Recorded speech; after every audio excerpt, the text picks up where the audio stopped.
Mike Irvin, this crowd has been standing outside for hours, waiting to get inside to watch the championship round finals. Tremendous bowling support here in Green Bay. And I think they're all just viewing the first 3 matches as preliminary, and they can't wait for the championship match. The hooting and hollering for Mark McDowell will begin early on in the title match. Meanwhile, Dave Wodka, with his first ever shot on national television, could use a break.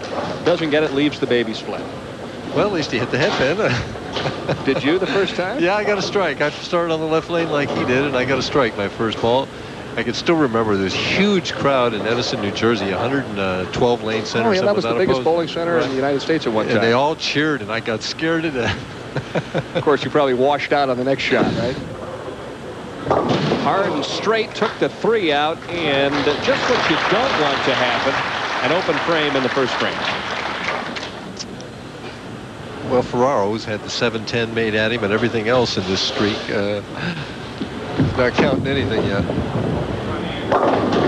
Gets a break on his opening shot, kind of rumbles the rack a little bit. And when we had a chance to talk to Dave prior to the telecast, he's a little tired of discussing the streak. Yes, I think he is. You know, he's basically, you don't want to get that reputation, Dan. I mean, suddenly it's not Dave Ferraro, who's the Firestone Tournament champion, 5-time winner, making over 100,000. It's Dave Ferraro, who's lost 9 in a row.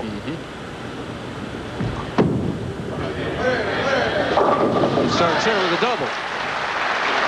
And that's exactly the way you want to open up a championship round game. Loose, get a couple of light hits, and get the arm swing free. Well, I can remember my first telecast. I bowled against a seasoned veteran in Nelson Burton Jr.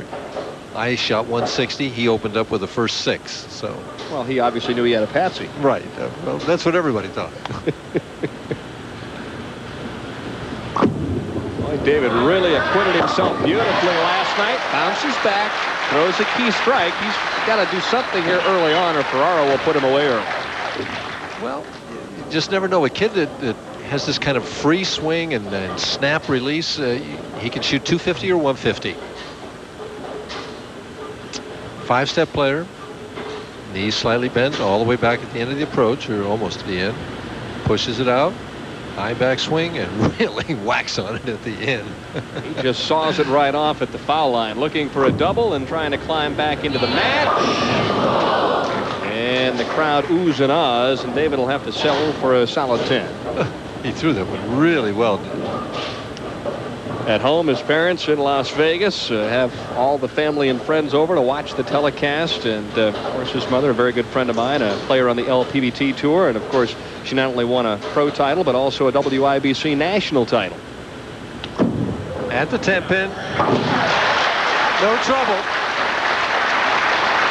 Just trying to remain calm there, Kathy. Don't worry. David's got everything under control, at least for the time being. Which David, though. Yeah, that's true. Good point.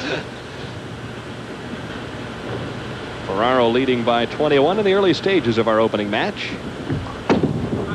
Trying to extend the lead, and he cut that one short, and it's a Durbin with the 4 and the 7 added.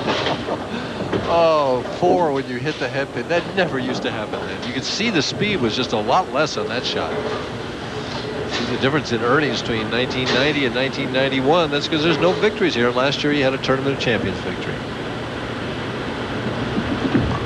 A half dozen to shoot at, and he ends up with 8 out.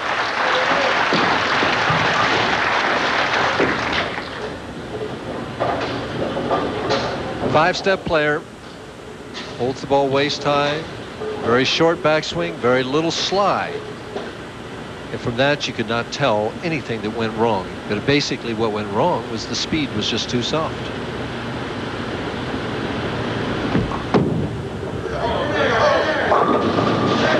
Acceleration was back, and so was the reaction as Ferraro strikes in the 4th, but now he leads by just 1 pin.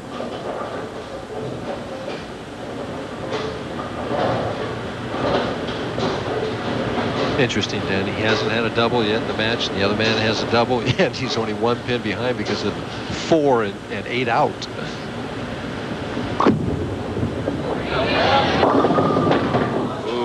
see Dave set that one short, and he now has also paid the price. It's obvious, Mike, if you cut it off or don't throw it with the speed or velocity, it's going through the nose. But there's an added problem. If you get it too wide, he comes in too late. We could see a 2.810 yet tonight, too.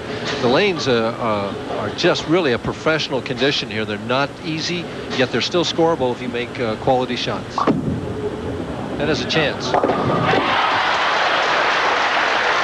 You can't draw it up any better, so the youngster from Las Vegas comes up big with the conversion.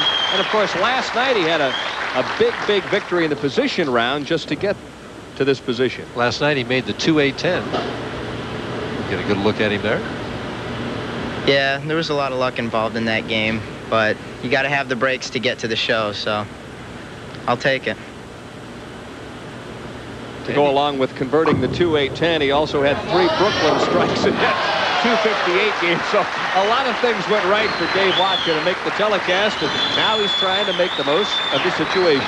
Well, that doesn't make him a bad guy because things went right for him. I mean, I can still remember Billy Hardwick, one of his first victories. The 4 barely toppled into the 5, you know, and he wound up beating, I think, a guy named Roger Helly. Ferraro still ahead in the match, working on a strike. And that's trouble. So now the right-hand lane has presented a serious problem in terms of adjustment. And Dave Ferraro probably adjusted off of that split, moved left, gave it room, and it doesn't come back. We talked about that. He had trouble with this lane in practice. Right now he needs to convert this to stay ahead. Oh! Tried to bounce it off the head pin over into the 610, a way I do not recommend is shooting that spare. Wound up getting 7 out, and he